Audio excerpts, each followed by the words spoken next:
Hello, everybody, and let's continue to remember Skies of Arcadia. When we last left off, our intrepid heroes had seen a moonstone fall into Shrine Island, so Vise and Aika went off to retrieve it. You might notice that the graphics and a couple things might be a little different than what we're dealing with before. I tried to do some fixes to make things a little nicer. We're probably going to still get some weird artifacting with clouds and with water effects, but we should be okay. Yes, Vise, we'll get there in a minute. And then my only other thing I want to clear up is that Vise's theme actually did not play in the last episode, and if I did not make that clear during this episode, I would totally go insane. So we are going to go into Shrine Island, and yeah, you can see there's a little bit of strangeness happening with the water. Shrine Island is a really great first dungeon for an RPG, and we are going to talk about why as we go through it.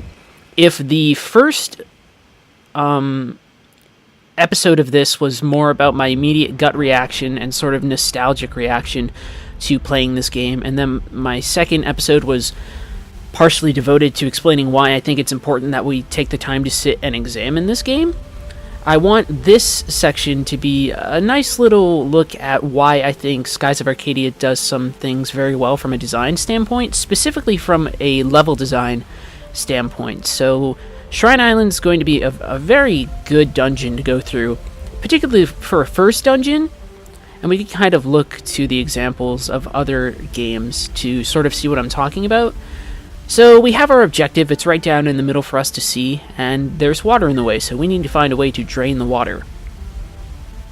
Not too hard of a task, the game makes it really easy, and still, at the same time, we can't just run around the dungeon and just get to where we need to go.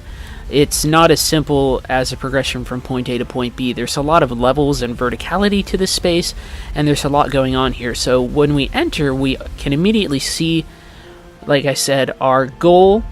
We can sort of see the path to the goal, which are those staircases, and then we can also see these strange little ruins off to the side, these ruined artifacts, and those will be important later on. In general, this space is fascinating to me because we revisit it later on with some more knowledge and in a vastly different context. So it's a nice way to have this at the start of the game and then also have it at the end of the game. And here we're going to have a lot of movement upwards before we go back down through the space. And we're going to move throughout the interior and also the exterior. So let's talk about the way that battles are framed.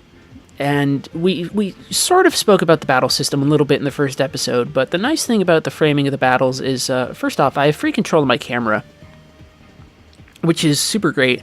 And then also, wherever I'm fighting is sort of properly contextualized by the location I'm in within the space. That's nothing new in RPGs, but in a 3D space, particularly at the time when this game came out, that was really something very interesting.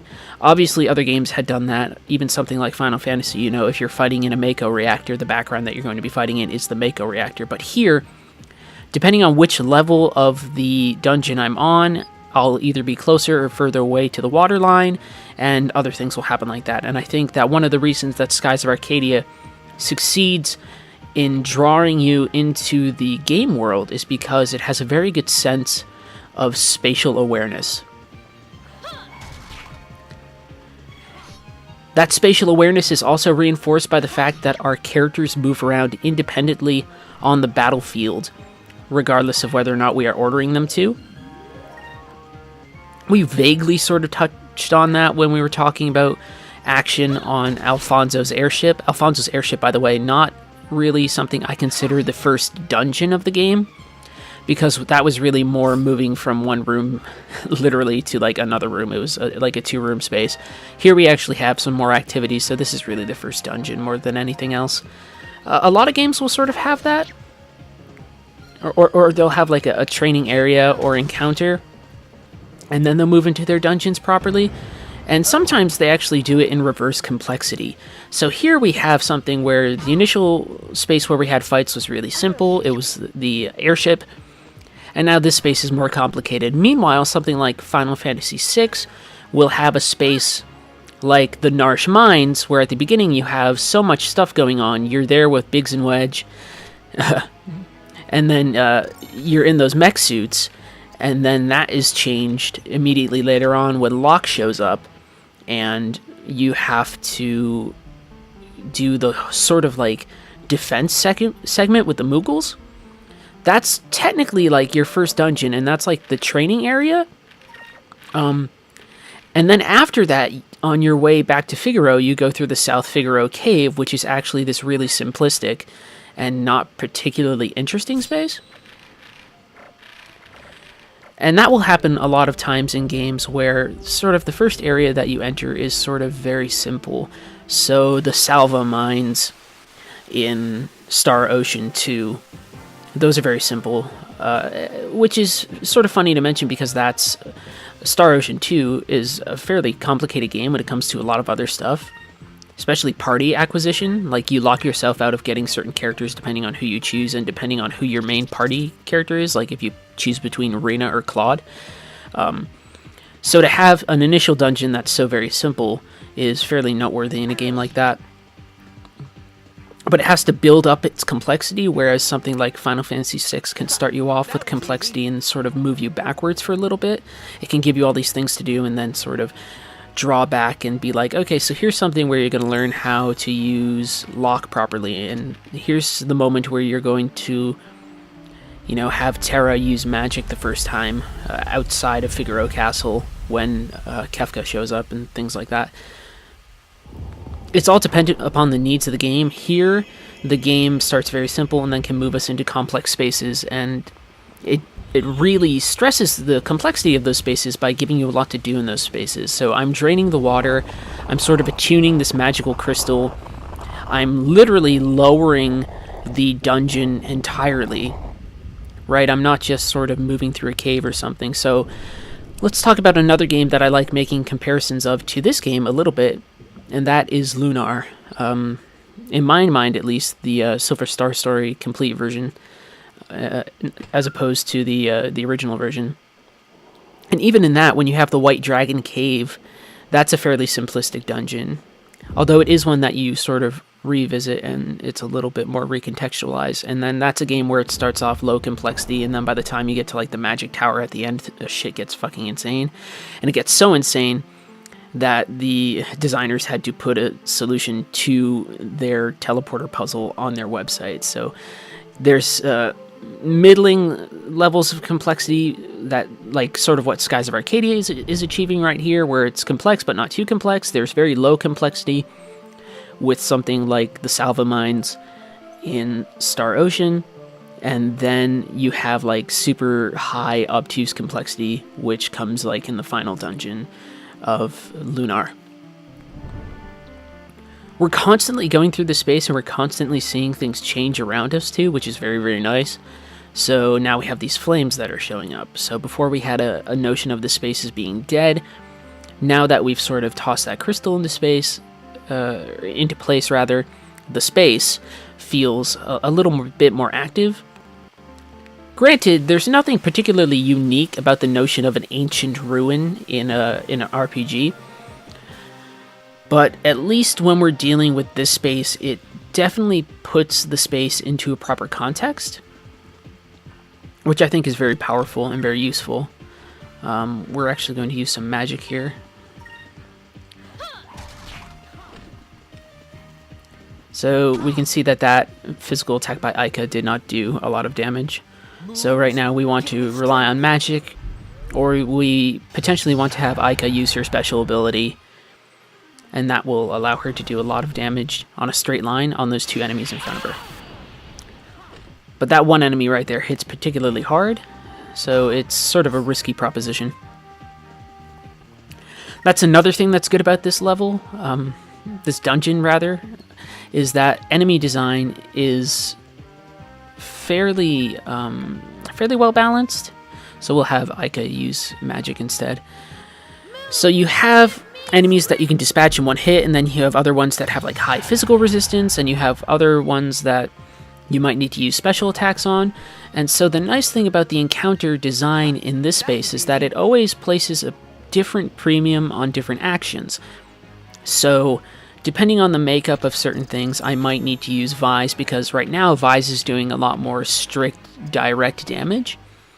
Whereas if there's a big line of enemies, I might need to use Ica, and I might need to use Alpha Storm, because that attacks enemies on a line, and so neither character is made necessarily more useful than the other, and certainly no character is made useless. I think there's a tendency at times in the sort of composition of player parties in RPGs to make certain characters better to use than others, and that will come into play later on near the end of the game where we have a full party.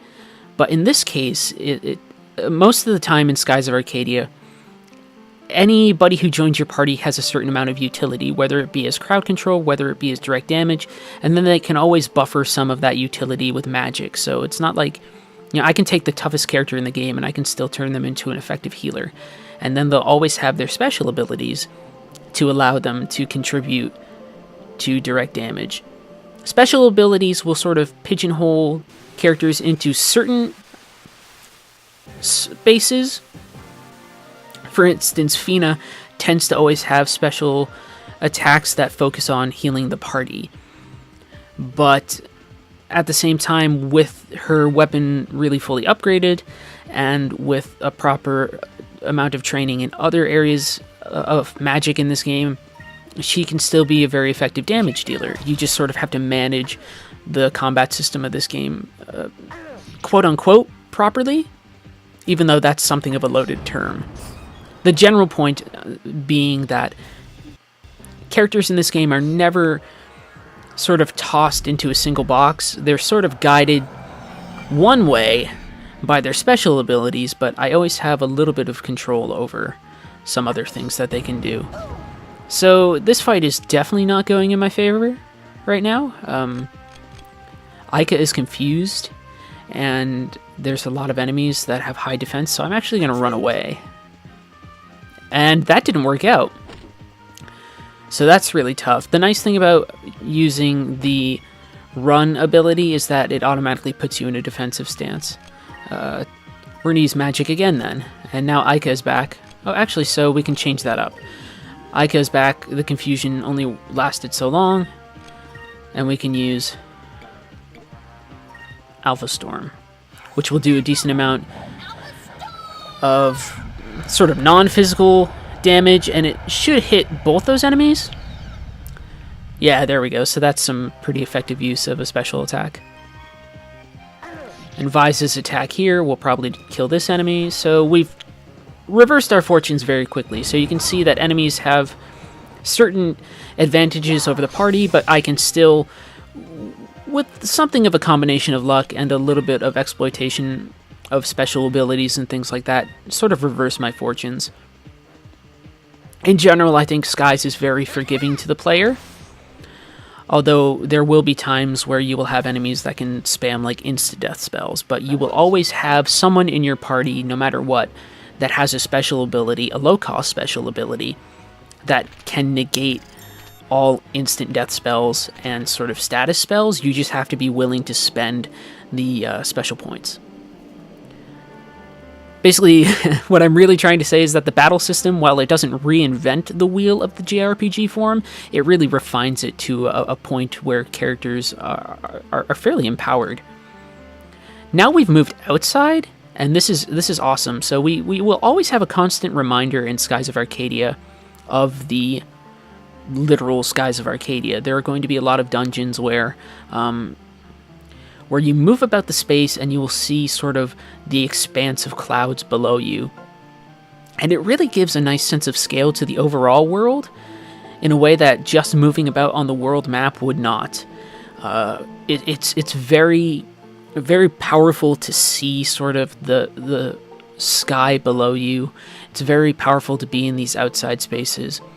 It really makes the world feel large and impactful.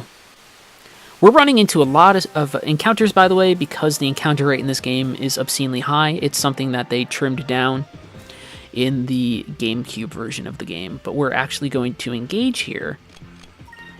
And we're actually going to use magic again. because when the time comes for the end of the dungeon, we'll have sort of used items to build ourselves back up to where we want to be. And these enemies are sort of fleeing anyway. Give me strength. Pyre for a first level spell is super useful.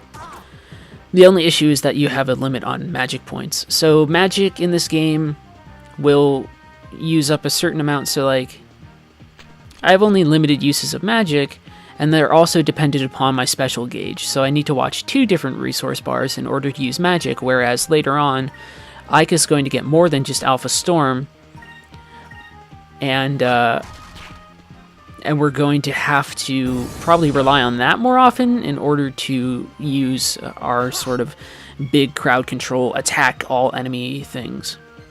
Or skills. Things. That was a really non-committal end to a sentence. That might actually knock Ika out. Must not lose consciousness. So we'll push forward on this enemy, and we'll take care of it next round. Even if he manages to confuse us here, we should be okay.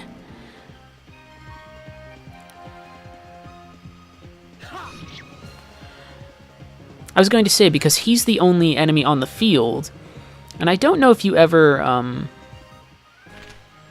attack yourself when confused.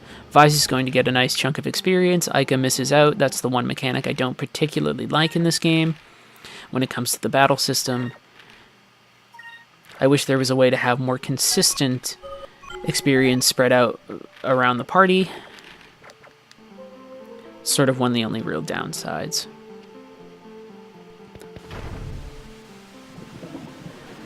So now once again we're altering the space. And a nice thing about sort of what's set up here too is we can see the chest across us, which means that we know that we can head back outside and grab more things that we want, and yada yada yada. So Skies of Arcadia is really good about showing you the space. And so once again, this entrance space, we're at the top of the stairs where we want to go. We see the Moonstone again. We see sort of the ruined objects again. All of those are important. There was a chest over there I should have grabbed, probably, but I forget. Oh no, I can grab it this way. I'm fairly certain. Otherwise, I'm heading on a wild goose chase. But we can head back up, and we can head outside and then descend back down. Verticality in level design is something that I've had a general interest in, particularly ever since I heard Zolani Stewart talk about it in his critical Let's Play of Perfect Dark, which had sort of challenged me to consider verticality in world design a little bit more than I'd ever really considered, specifically in Perfect Dark's Datadyne missions at the start of the game.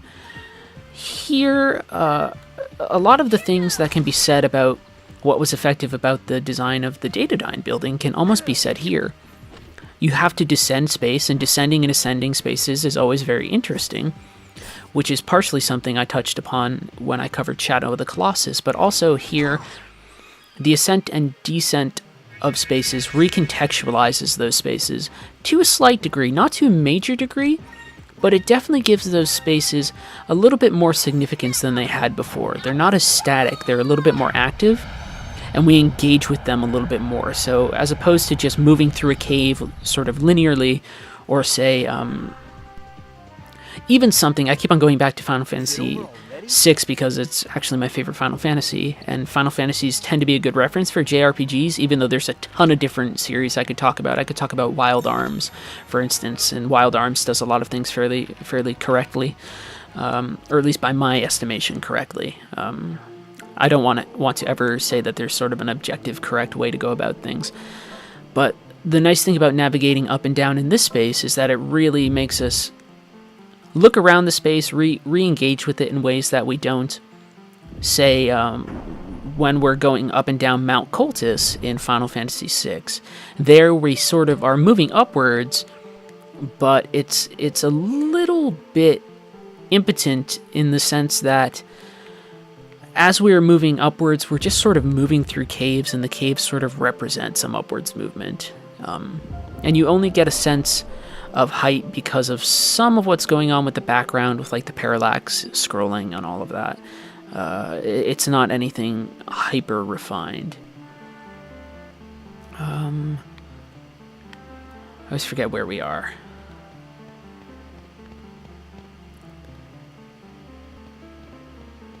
Oh, cool. We're where we need to be. So, ladies and gentlemen, I am going to save the game right here, and we're going to do a magic, like, Wayne's World fade for a minute, so you don't have to see the boring menu interface for a moment. So, ready? Okay, we're back. There we go. We're totally back. So, we need to drain the water. This will bring us down to the final level of the dungeon. Once again, we're sort of engaging with the space, which is fun. And we're going to get to head inside. And we're going to be on equal level with our objective.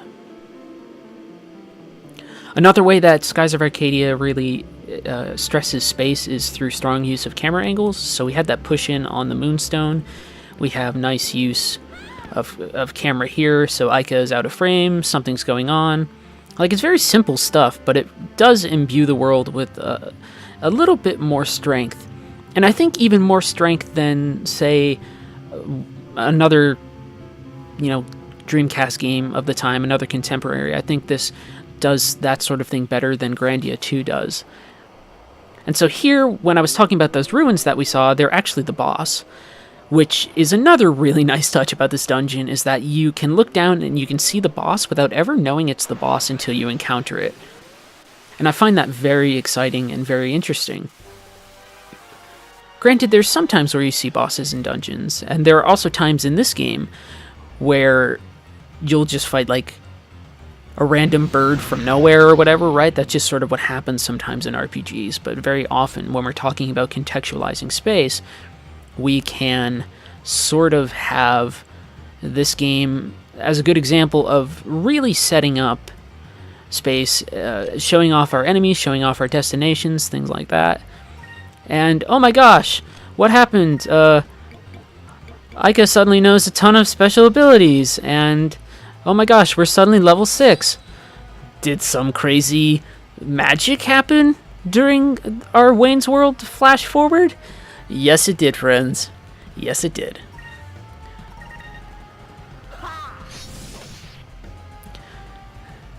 Mostly because there was an extra moonberry dropped that I hadn't used yet. And instead of using it to get towards Vise's next special attack, which is a big attack all enemies thing, but I think it's for 12 spirit points, Aika's big attack everything ability is only for 8. So that's how we want to use it. And what we can do is use Alpha Storm right away. It's going to sort of reduce us down to where we were, but I can use Alpha Storm and still build up my special points to a reasonable rate that I will be able to use Cutlass Fury from time to time. And also during fights, you can skip those cutscenes for the special abilities, so every now and then we will be doing so.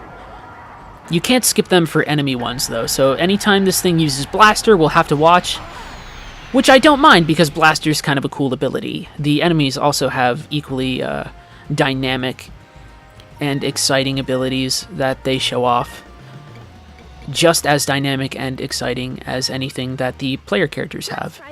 This is particularly true for enemies later on in the game, and even more true for some of the airship battles, which, man, when we get to those, that's going to be a real treat. There's some cool stuff that happens when you finally get to do airship battles. People tend to refer to them as a sort of highlight of this game, and I agree wholeheartedly. There's some very exciting stuff that happens in there with a nice sense of scale. If we've been talking about the level design here, conveying a nice sense of scale, fighting in airships really does a good job of that as well.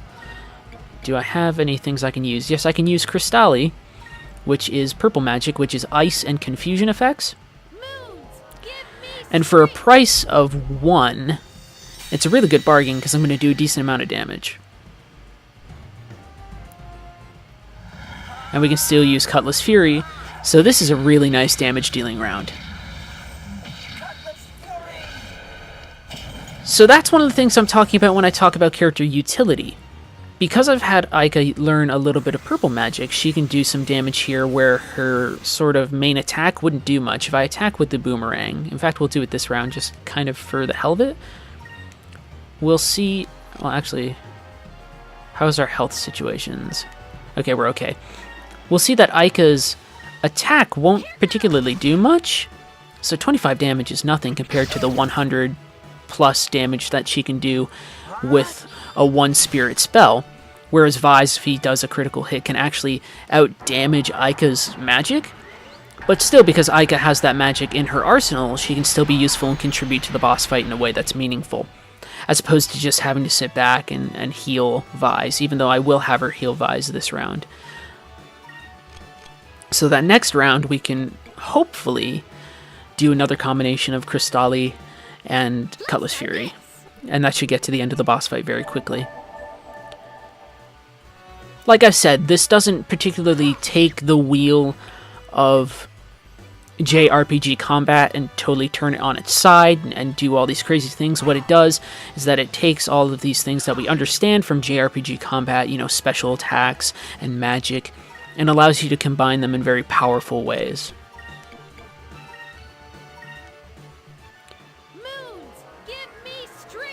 If we want to talk about stressing the space again, our Moonstone is right there. So we're also fighting our enemy right next to our main objective, and that's really, really fun. That will happen from time to time in this game.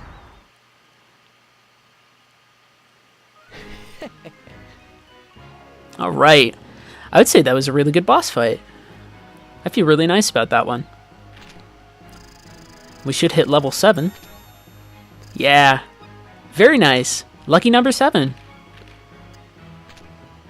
And we get a Moonberry. Although by now, any of the special abilities that we want to use will require... For Vise, it will require 2 Moonberries, and Aika might even require even more. So, like I said, we're not dealing with anything that's a unique trope when it comes to our location, or even when it comes to our boss. It's sort of Ancient Ruins, Ancient Guardian, although we will come back to this space with increased knowledge of sort of what this space was, and like I said, the context will be completely different. It will be very, very different. For now, though, as an initial dungeon, I hope I've expressed to some degree or other why I think it's a fairly effective dungeon. Also, again, if we're talking about camera angles, this is a nice camera angle. We're going to have another example of sort of strong sort of cinematography later on. Yeah! And because this is a game about cheerful heroes, of course there's going to be a secret handshake. Why wouldn't there be?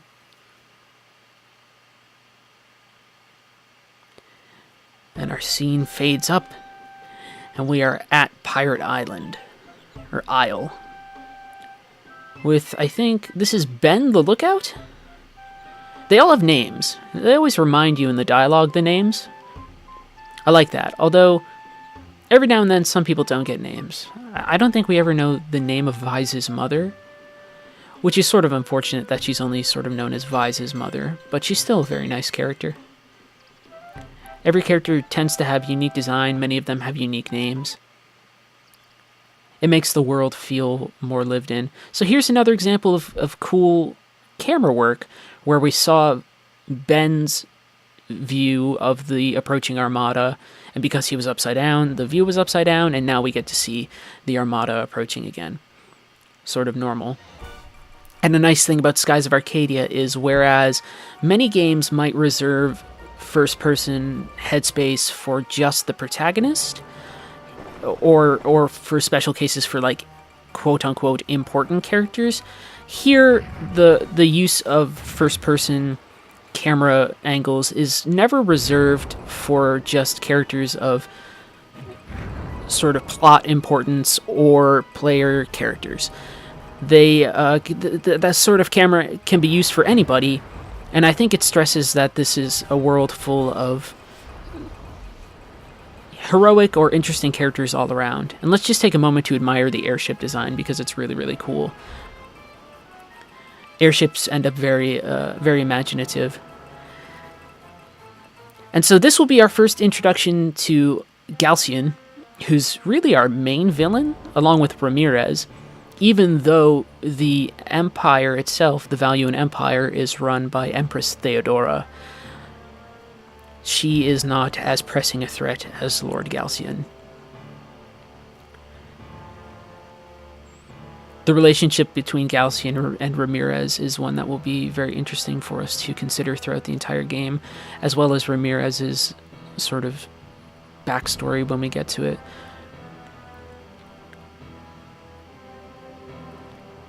So they're here to kidnap Fina, and it's sort of unfortunate that Fina is sort of caught at the vicissitudes of certain forces, but she still will assert herself well, even in, they are going to take her to Valua.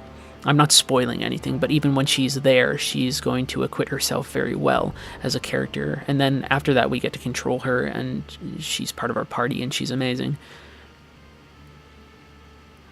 So here's a great way to understand Galcian. Very deliberate. So Ramirez asks, what happens if people resist? He says, well, I don't think they're foolish enough. And then he says, if something happens, burn the village and kill them all. Let the bodies rot in the sun, and leave one of our flags to set an example for others who may defy us. We're obviously always told in crappy high school courses about the ways to characterize individuals, and those can be through actions, through deeds, through things that they say, through things that other characters say about them.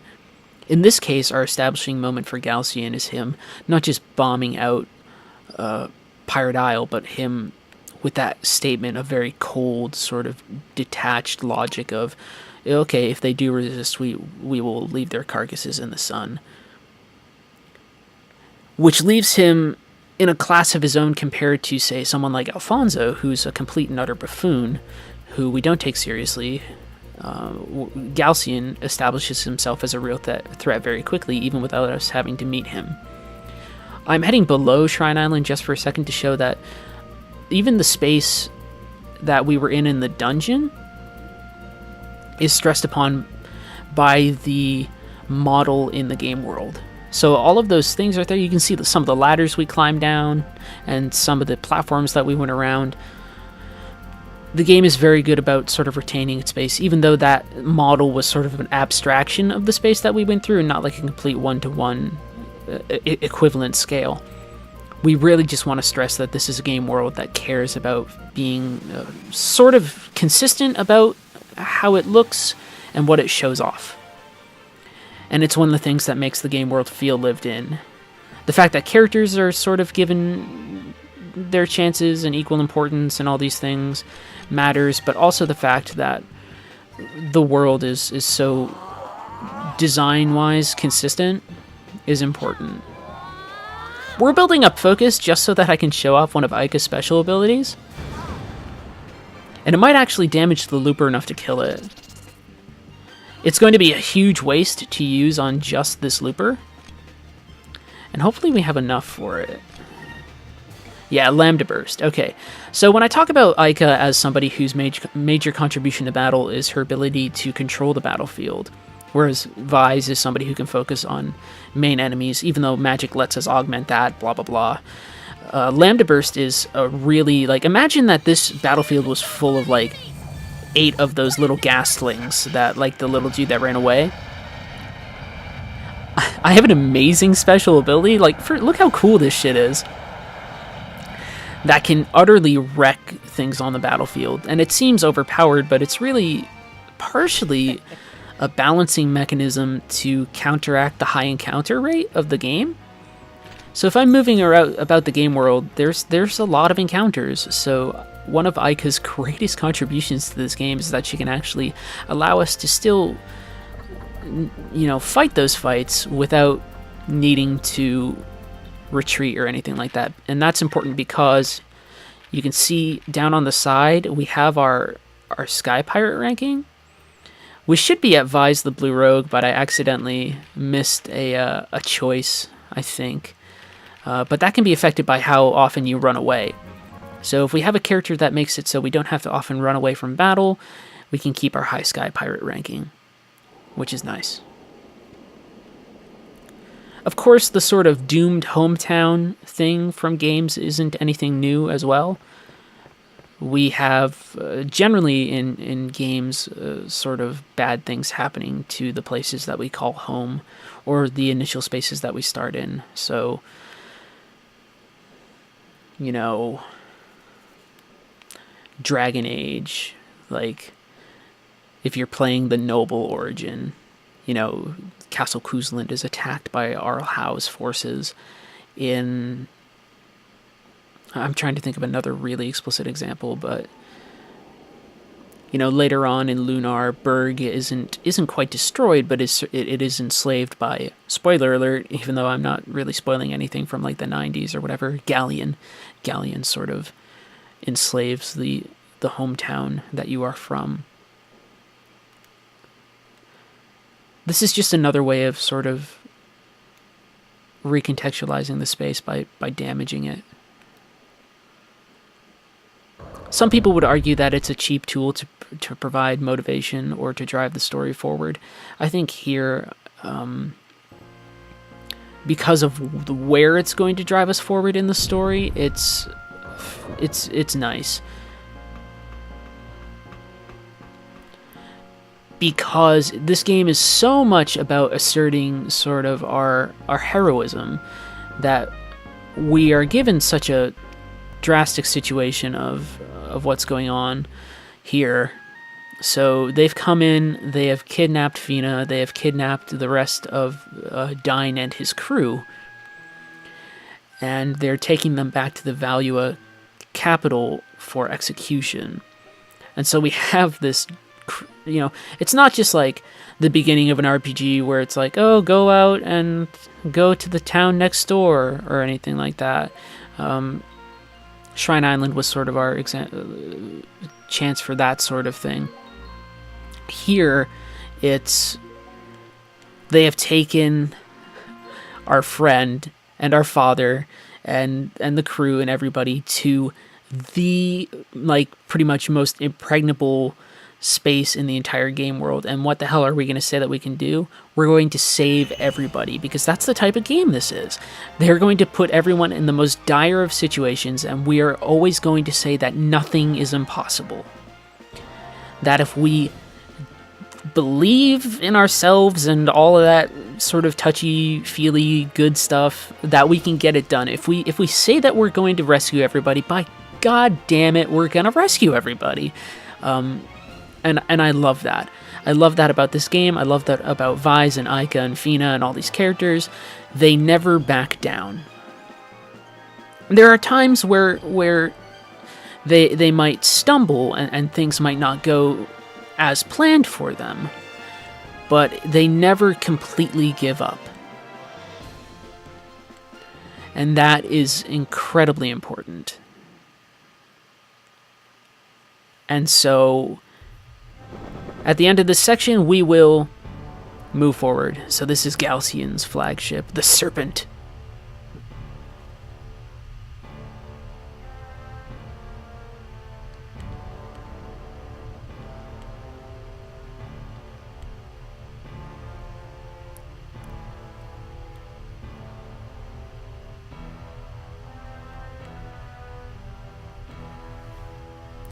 And here's an interesting thing to note, even though we'll sort of understand why relatively shortly, I believe. Galcian knows Fina's name. Oh shit, the game even noted it. I forgot the game script. Yeah, the game even notes it too. It's like, how do you know my name? Galcian, Supreme Commander of the Imperial Armada. And he also knows, oh my gosh, spoiler alert, it's like a hidden ancient civilization thing. Fina is a member of the Silver Civilization. There's always sort of civilizations that correlate to the moons. The Silver Civilization is thought to be lost and ancient, sort of like the Cetra from Final Fantasy VII. That sort of thing. It's not a new trope at all, but in this case, it's very nice to just sort of see these tropes played relatively straight and played for sort of semi-melodramatic effect. And I also once again want to stress that the design of the airships in this game are just absolutely imaginative and wonderful.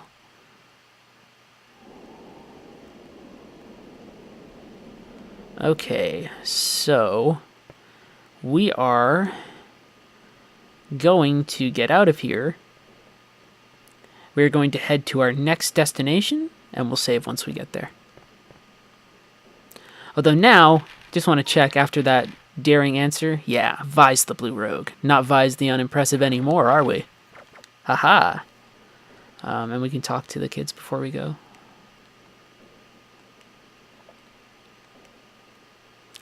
And even these characters, the children who by all rights should be scared and totally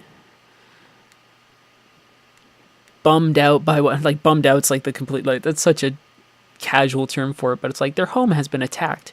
And what do? We head out and we say we're going to get stuff done, and they are just as optimistic that we are going to get things done as well. And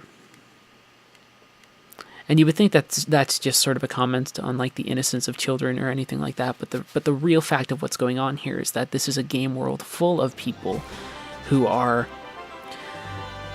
optimistic and who always sort of believe like, okay, the bad guys exist, but you know what? Fuck the bad guys. We are totally going to kick ass. And that's important.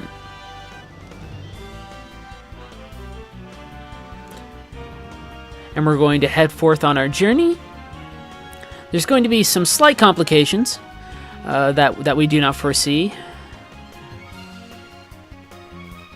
But even a moment like this, like, it's so silly. The combination of the music, the simple just panning out and showing Vise's mother, it's like there's something really pure and honest about that, which, okay, I talked about that in the first and second segment of the game, so I don't want to dwell on it, but these are characters that are honest. This is a game world that values heroism in a very wonderful way.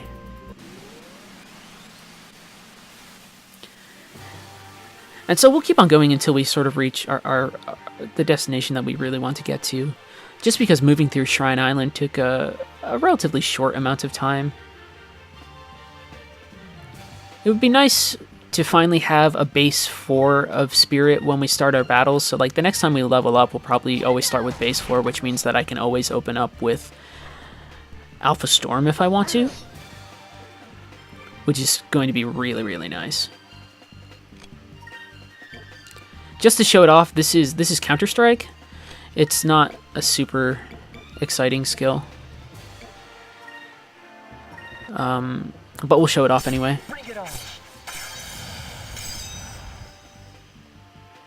It just always ensures that any physical attack that Vise receives will always evoke a counterattack. You don't end up using it a lot because it's just clearly outclassed by your ability to do damage. And there are other ways to sort of protect yourself, so it's like, here's another example. I don't know if we ever showed it off. We might have. I have a bad memory, but this is Delta Shield. Delta Shield blocks any magic around allies. So it's like, I can't use buffs on allies, but if for some reason the Looper wants to try and use debuff or an instant death spell, low cost, and I can always negate that. So we have some sort of utility special attacks that are really, really nice. And we'll just try normal attacking the Looper again. I want to attack the Looper just because you can get some decent experience from Loopers.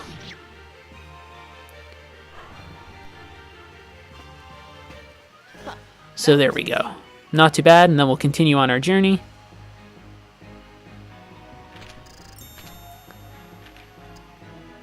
And they give decent magic experience too, so we just learned a buff spell. So Increm will sort of be like an offensive buffing spell. And so we'll continue forward. They said it was to the north. I hope I'm heading the right way. The overworld map at first can be sort of intimidating because it's fairly large. And it has, if we want to talk about verticality in this game, the enemies are looking away, so we're going to run. If we want to talk about verticality, the entire game world has verticality because I can descend and ascend my my airship, and I'll even be able to increase upon my ability to do so later on. Oh yeah, so we are where we need to go. So there's a bunch of fog. Something's going on here. And we're gonna see what's going on. It's super awesome, and it will play back into the game in a larger way that we don't realize yet. Skies of Arcadia does this thing that is great, where it presents all of these initial factors, plays them very straight. Maybe I've talked about this before, but it subverts them or brings them back later on in the game in ways that we don't expect. So this thing is Drachma. It is, it's like a giant whale. And just like Shrine Island, our understanding of Drachma as an arc whale will shift later on in the game. And hopefully the frame rate doesn't go nuts with all of this fog, but I think we're doing okay. So this game values audacity, but it does every now and then value being sagacious. So I can't say I don't know, because that's totally not a heroic thing to do. Attacking it's stupid, so every now and then we want to do the smart thing. We actually want to fall back.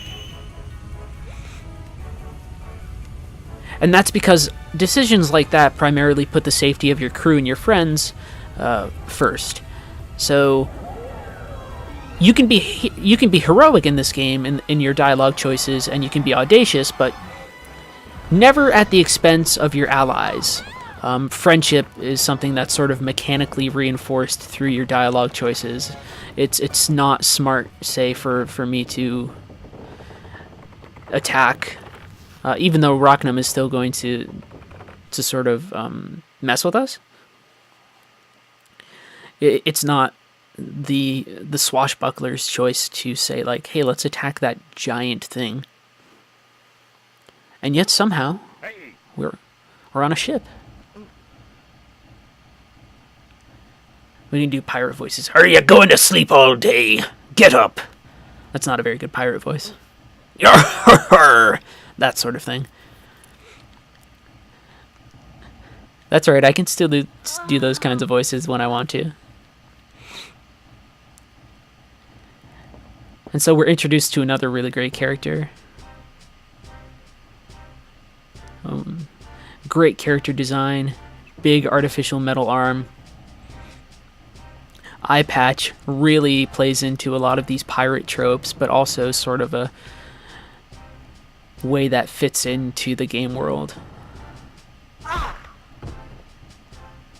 And he punches Vise, which I shouldn't laugh at, but like, this is a rough character. This is probably the most surly character that we ever encounter. He's a, see, crusty or rusty old man. Some great dialogue in this game. And so he's sort of a Captain Ahab stand-in, although he'll have a little bit more depth than, you know, from Hell's whatever I spit at thee. I forget the goddamn quote from from Moby Dick and from that, but you know, from Hell's heart I stab at thee, that sort of thing. So this guy's been chasing after that arc whale for years.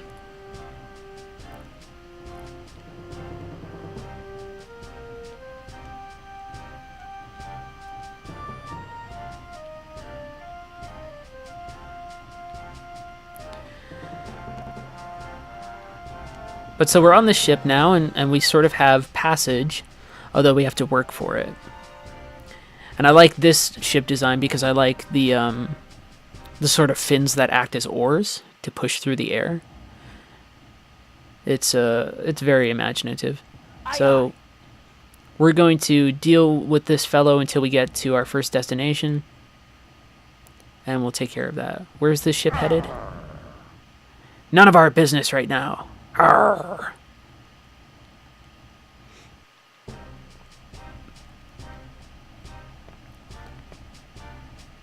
But the game does a good job of sort of setting up a strange relationship with this character, and we'll continue to deal with him for a little while, where we have to go around and sort of do, like, it's so weird to break up the action with this sort of stuff, but it's like he's going to make us do some form of manual labor in order to pay it off. And so I'm just exploring the space here, so this is where like the lifeboats are and stuff. Just because I like the design of this ship. It has a nice mixture of industrial grime and sort of like traditional piratry, if that's a word. And I think it reflects the visual depiction of its owner very well.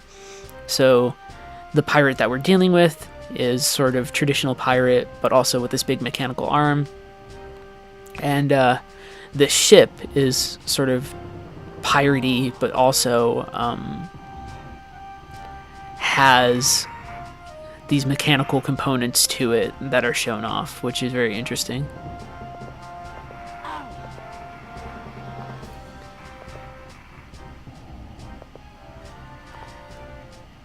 And the game takes its time here, partially just to give us a little bit of a breather after everything we've gone through with the dungeon and all of the stuff with Galcian attacking the island. But still, like I said, this is to set up sort of an initial player relationship with this fellow right here, so that we have some sort of resentment on him on a weird ludic level, because he's making us do chores, and chores are things that players hate to do unless you're really smart about how you disguise them. And here, the music and everything is very oppressive, and it sets our initial relationship with this character, which will develop as time goes on. And so now we're explaining sort of what our deal was.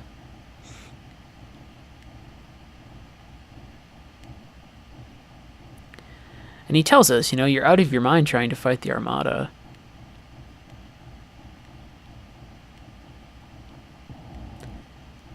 And he asks, why are you chasing that whale? None of your goddamn business right now. And it's a very simple thing, right? But we don't know his name yet. So I like times where interfaces in games stress the amount of knowledge that the protagonist has or doesn't have. I like when there's a certain amount of diegesis that exists. Although calling that diegetic is really stretching the term a little bit, it's still sort of valuable to look at it from that way. We don't know his name, so the game hasn't introduced it. It's not a technique that is unique to this game or anything, but it's just the culmination of all of these techniques sort of adds up to a very nice package. Plus the animations here are great. And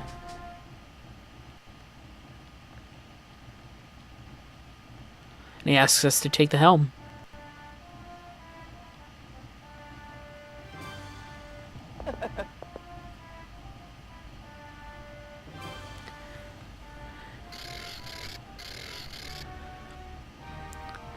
I always like how much Vise really, you can see how much he has the heart of a captain in him, and all of this potential that will later really come to the forefront.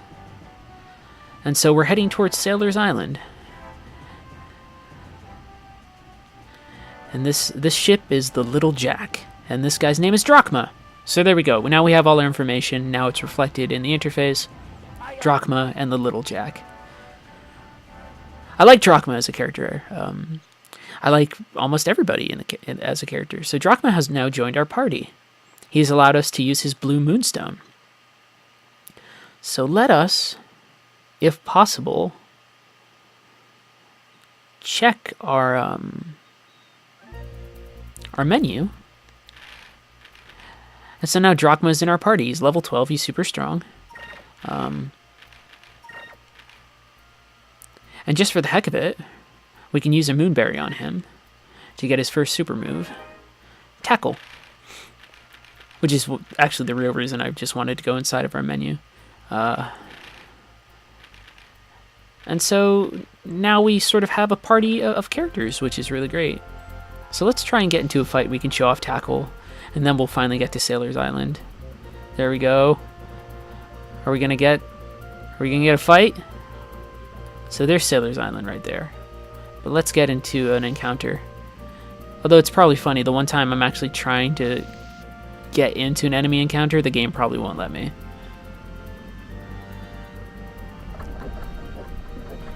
So alas, we'll actually just head to Sailor's Island. And we'll get to show off Tackle later on. Which sounds like a mundane thing, but it still is presented very exciting. Excitingly, I suppose, would be the adverb there. Dynamically. Something as simple as running and charging at your opponent in this game is never mundane. There's nothing mundane in this game, I don't think. Even a simple island like this has a lot going for it.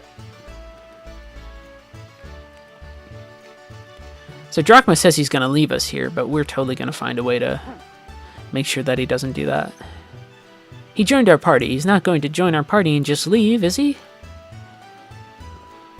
That would be a super tease, and I would have wasted a Moonberry for nothing. Is there anything around here that will change his mind? We'll find out. And it says he's left the party, but we can totally get him back. I know he can. Big old softy. So, let us pause there. And that will be the end of this segment, now that we're on Sailor's Island. And we will keep going until, in the next section, I think we'll go until we reach,